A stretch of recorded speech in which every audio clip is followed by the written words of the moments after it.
We know inflation is coming under control, but it's happening more slowly than the Reserve Bank would like.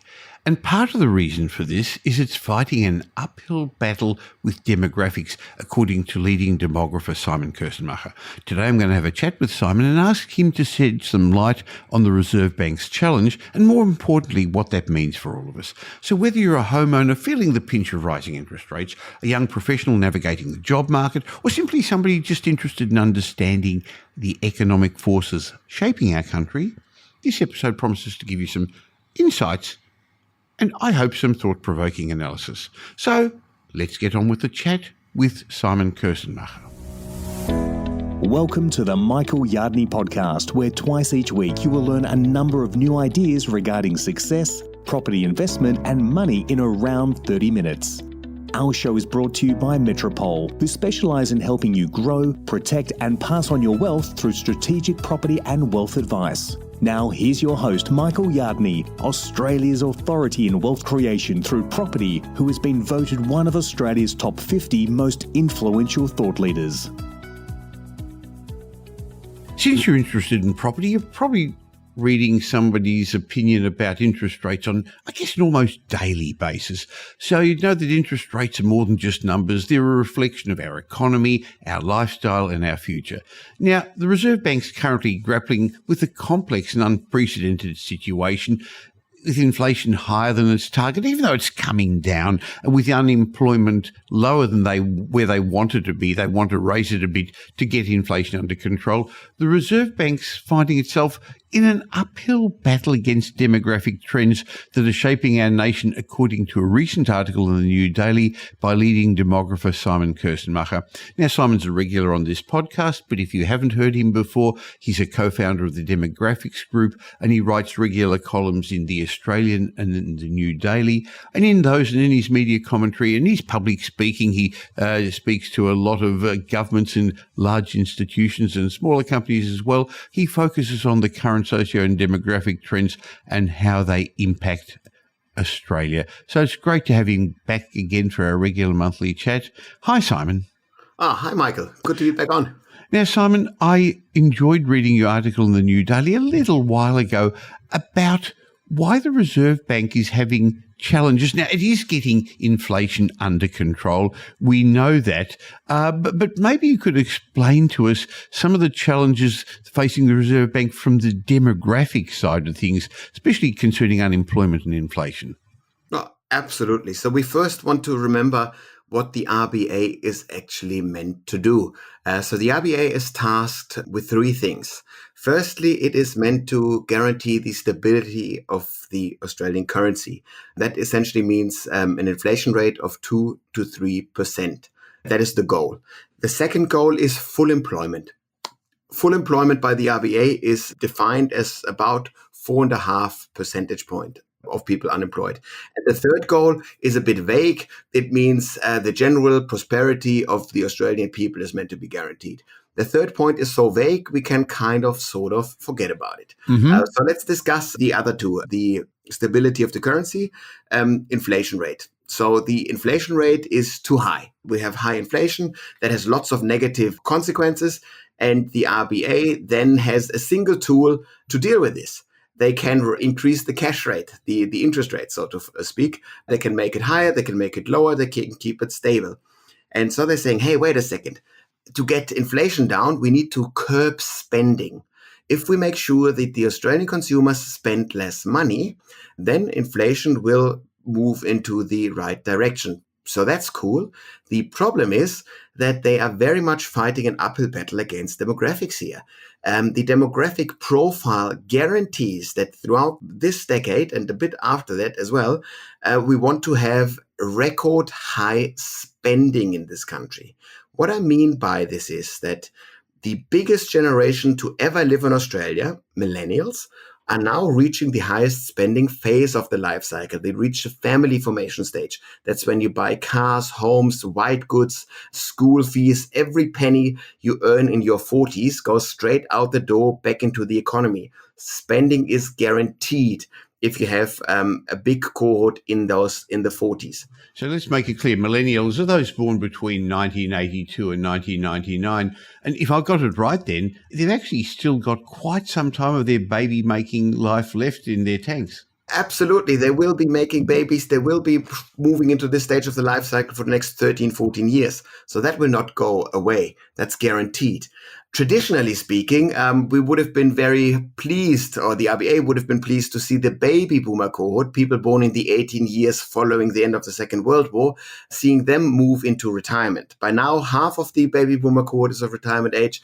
In 10 years' time, everyone will be of retirement age. And people traditionally were meant to spend less money in retirement. Problem is, that's not what the baby boomers are doing. The baby boomers are a asset-rich generation. They have homes. They have a lot of cash savings. I think well over 60% of the cash savings in this country sit with the baby boomer and older cohorts. These cash savings just get bigger as the interest rate is high. The baby boomers have no incentive whatsoever to stop spending. They will go on European holidays, on caravan trips around Australia. They will spend big on their grandkids, and they will upgrade their furniture. Baby boomers these days look very different as consumers than pensioners or retirees of the past.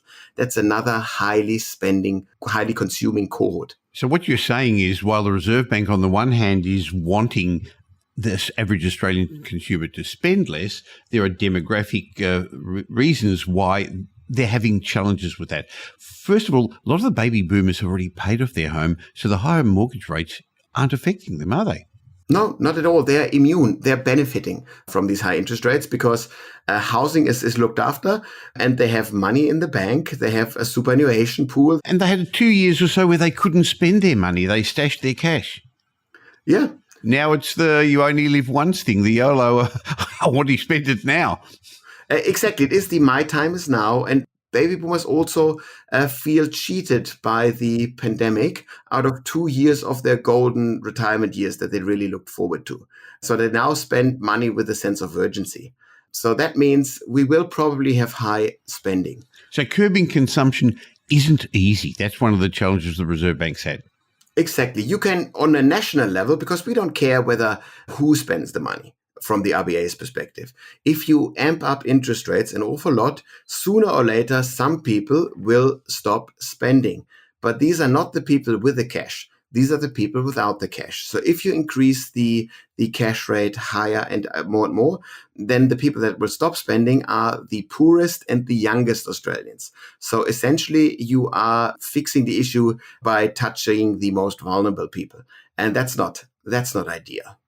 Well, that's probably affecting them in more ways too at the moment because the cost of living's gone up, as you're saying, but also either the cost of their mortgage or the cost of their rent's gone up. So it's really affected us disproportionately, hasn't it? Absolutely. And we see increasingly conflict is big, but dissatisfaction in the younger generations that feel, we can't save enough money. There's no way we can just save our way to a new house because house prices continue to go up. We need to spend all the money to just keep a decent lifestyle happening. It's not good fun at the moment if you don't own a house and don't benefit from higher interest rates. So there is discontent there. There's suffering at the lower end of the market in particular.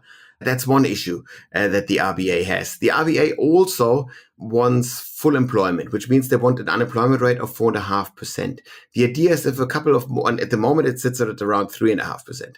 So if more people were unemployed, they would have less money to spend. That would further push the inflation rate into the 2 to 3 percentage point target.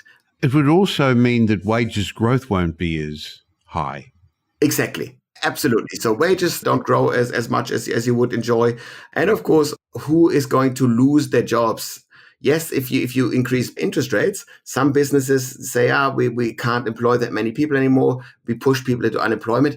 But these will be people that can be gotten rid of more easily. These will be people that have not worked for a long time with the firm, younger people on temporary contracts that are more vulnerable to begin with.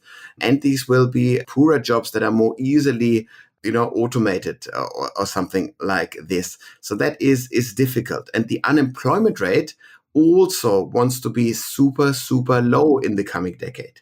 What I mean by this is you have the big baby boomer cohort leaving the world of work. They are freeing up jobs. And then you only have a small cohort entering the world of work at the other end. So that means there's already an imbalance in the system. What happens over the next 13 years or so is that more and more millennials continue to make babies, and they then take parental leave, at least temporarily. They leave the world of work behind. Plus, even if you get unemployed, it is super easy to get a quick gig economy job happening. So that all of those factors suggest that we have a super low unemployment rate. Now, when I first started learning about economics, Simon, the structural unemployment rate was the word I learned, it was around 9 to 10%. That was many years ago, and then it slowly lowered and lowered. Where did they come up with this 4.5% being the Goldilocks figure? Is it even appropriate today?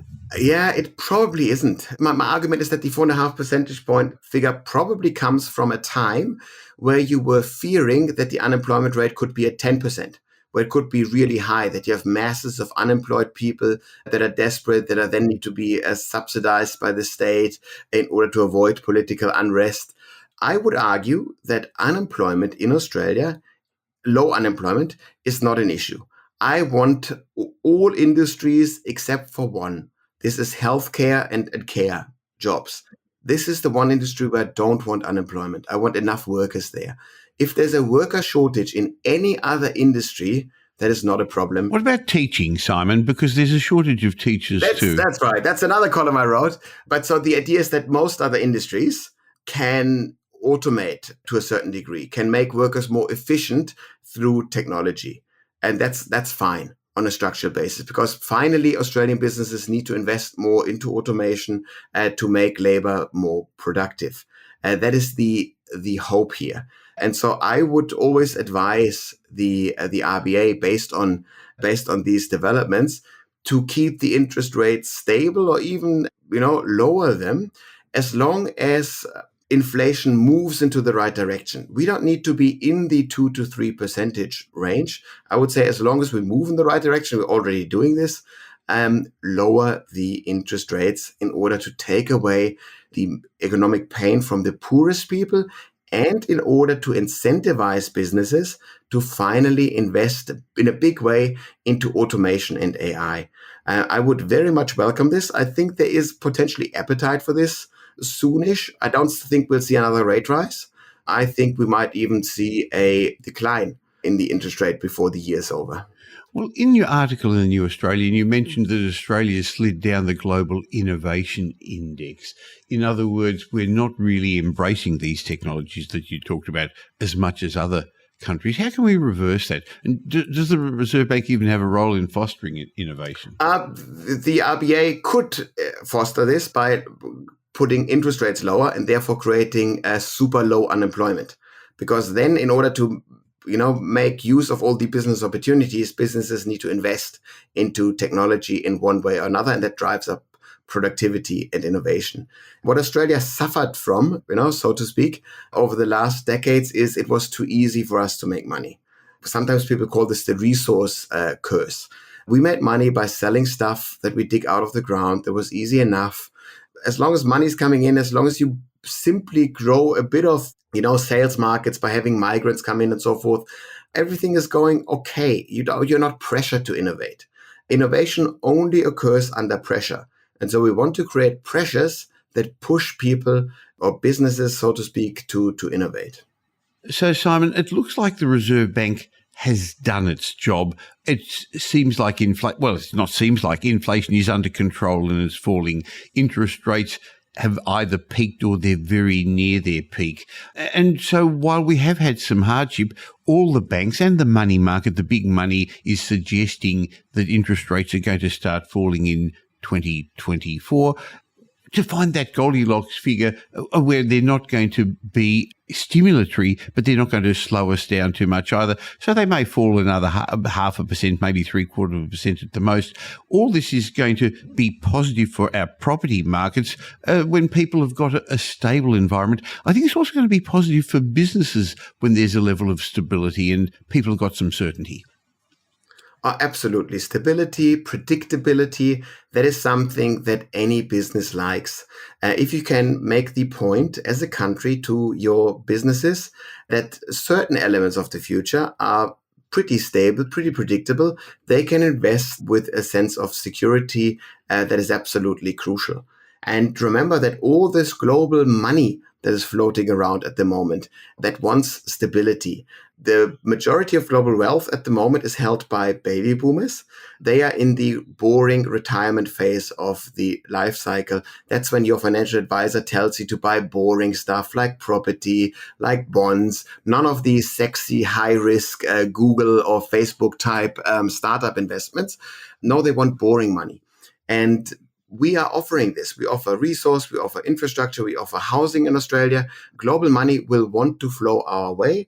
And even the more so, as long as we offer a stable environment, financial environment in this country. Well, next time we get together, we're going to talk about what Australia's future is going to look like. I know as a demographer, you love the census. And then we're also, next time we get together in a month's time, we're going to talk about the intergenerational report. And I think overall, we've got a great future in Australia. We're very lucky where we live, aren't we? Absolutely. And those challenges, we talk about an inflation rate which was at about 8 or 9% at its worst. And then if you ever bored, just look at videos and podcasts discussing the 100% inflation rate in Argentina at the moment. It's a whole different kettle of fish that you're operating under, because you then stop using your own currency. You move into a dollarized, almost a gray, illegal economy. It's an absolute weird environment to operate. Yeah, I heard what you do is when you go to the shops, you buy your coffees for the day. You don't want to buy one in the morning because in the afternoon the coffee's going to cost more expensive at the restaurant. Exactly. And you're seeing that certain types of businesses in a high interest rate environment are doing really well. In Buenos Aires, all the cafes and bars are full because people spend their money right away. There's no reason whatsoever to invest your money into something that makes money into the future. Housing, property, innovation. Why bother? You're just burning money. Might as well use it up right now. Well, again, thank you very much for those great insights, because when I read that article, it was a side of what's affecting our economy that I hadn't thought of before. So if people want to keep in contact with you, well, you used to call it Twitter. Now you're on X, and I know you've got a huge following there. And every day you leave some thoughts, some commentary, and some interesting maps. I'll also leave links to your new daily regular articles every Sunday in the New Daily, which isn't behind a paywall, so people can keep contact with that. And of course, you write for The Australian, and I look forward to catching up with you in a month's time again, Simon. Fantastic. See you in a month.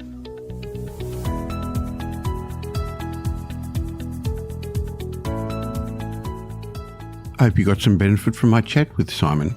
And if you did, and you don't currently follow or subscribe to this podcast, before we get on to the next section, my mindset message, please just stop and whatever podcast app you're on, follow it, this podcast, of course, so that you can get twice a week information from my great guests like Simon, and he's on once a month. Now, in a moment, I'm going to share my mindset message with you. But you're probably listening to this podcast because you're interested in property. And if you're like many people, you're wondering, well, is it really a good time to even consider investing in property? Clearly, the worst is over. Clearly, the best is yet to come. We're at the beginning of a new property cycle. So in my mind, I don't know your personal circumstances, but it's worth considering. It's worth at least getting your ducks in a row and getting set for the opportunities that are going to abound. Hey, but be careful. Property investment's a process. It's not an event. So you can't just go out and buy any property and hope to be successful. In my mind, formulating a plan and getting the right advice is more critical now than ever, because in this new cycle, just like in every other cycle, 50% of people who get involved in property are going to sell up pretty quickly within the first years because they got it wrong. And those who get into the property market, most of them won't ever get past their first or second property. So why not have a chat with my team at Metropole? We don't have any properties for sale, but we offer strategic advice and will help you with direction, results and certainty. By the way, we're much more than just buyer's agents. We help our clients create intergenerational wealth by giving property and wealth advice. And yes, we're big enough to tip the scales in your favour, but still small enough to care. metropole.com.au. I'd love to be part of your ongoing wealth creation journey. Now here's Michael's mindset message. Remember, a change in your thinking will lead to a change in your life. In my mindset message with you today, I'd like to explain to you that solving problems is what successful people do. Now, are you faced with a problem at the moment? I guess we all are at times, aren't we? Now, I read about a psychologist, Rick Hansen, and he studied something called negativity bias for years. And he found our brains are all hardwired for negativity. Negativity bias is the habit of focusing on the worst case scenario when we're confronted with problems. Our brains, he found, react more strongly to negative experiences than to positive ones. As you probably know, I've got a number of businesses and more than 80 employees, as well as running a significant property portfolio. And while in general things operate smoothly, and I've actually got away from many of the day-to-day problems by making Mark Creedon, the CEO of our business, yesterday I was confronted by a pressing problem. My initial reaction was completely negative. My brain fed me with all sorts of negative outcomes and actually very little positive outcomes. Now, that's my amygdala at work. The amygdala is the emotional center of your brain. It's where the negativity, the fear, and the doubt resides. And it was hard at work. Now, thanks to my research on brains and habits, I understood what was happening. So I said to myself, it's just a problem. It's a problem I need to solve. And after a while, my amygdala calmed down and the thinking part of my brain, the prefrontal cortex, took over. Eventually, I was able to come up with some potential solutions to my problem, and these solutions provided outcomes for me that would help me set myself up for success and sort of at all these problems. Now, if you're alive, you're going to confront problems. That's just life. By the way, it doesn't matter if you're rich or poor, there's always going to be problems.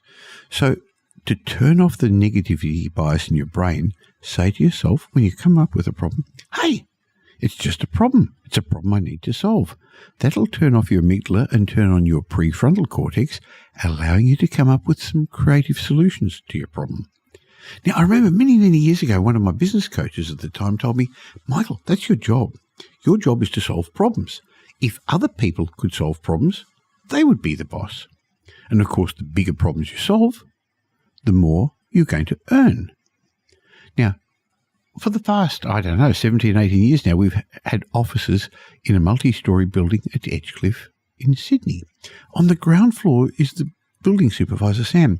Interestingly, he's been there since we first moved in, and he solves problems. His big problem is if there are maintenance issues in the building or if somebody gets locked out of their office, and he gets paid according to the degree of complexity. Now, on the 4th floor of the building is my business partner, Ken Race, Director of Metropole Wealth Advisory, who solves people's tax, structuring and estate planning problems. And he makes them hundreds of thousands, if not millions of dollars. The problems he solves are much more complex. And clearly, Ken is earning significantly more than Sam because the problems he solves are more complex. Remember, it's just a problem, not the end of the world. Solving problems is what successful people do every day. Every problem has a solution. When you confront problems in that way, you're able to shut down that negativity inside your brain, and when you do, positive solutions will seem to just manifest out of thin air. So, my job is to solve problems. Solving problems is what successful people do.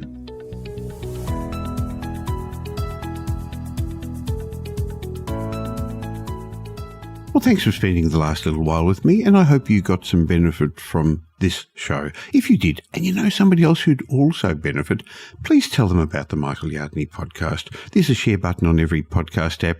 On Apple Podcasts, there's 3 little buttons down the bottom. Press it and share it, or just tell them about the Michael Yardney podcast.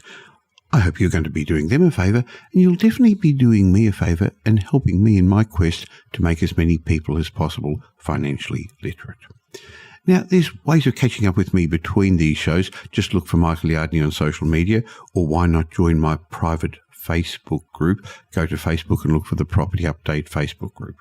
And I have a way of saying thank you to you for subscribing to this podcast, go to podcastbonus.com.au. There'll be a link in the show notes, podcastbonus.com.au, where you can get a bunch of ebooks and reports, my way of saying thank you. And when you've got time, why not listen to some of the old podcasts? There's individual lessons in each of those that I think would be helpful for you. I'll be back again real soon. In the meantime, have a great week. Make it a great week. Thanks for listening to this episode of the Michael Yardney podcast, which was brought to you by Metropole, who help their clients grow, protect, and pass on their wealth through strategic property and wealth advice. If you like what you heard and don't already subscribe, you'll find us on iTunes or on your favourite Android app as the Michael Yardney podcast.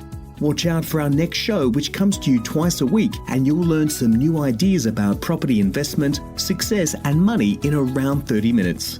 To get more of Michael's thoughts, go across to www.propertyupdate.com.au and sign up for his daily morning briefing, and you'll hear from not only Michael but a group of leading property success and money experts.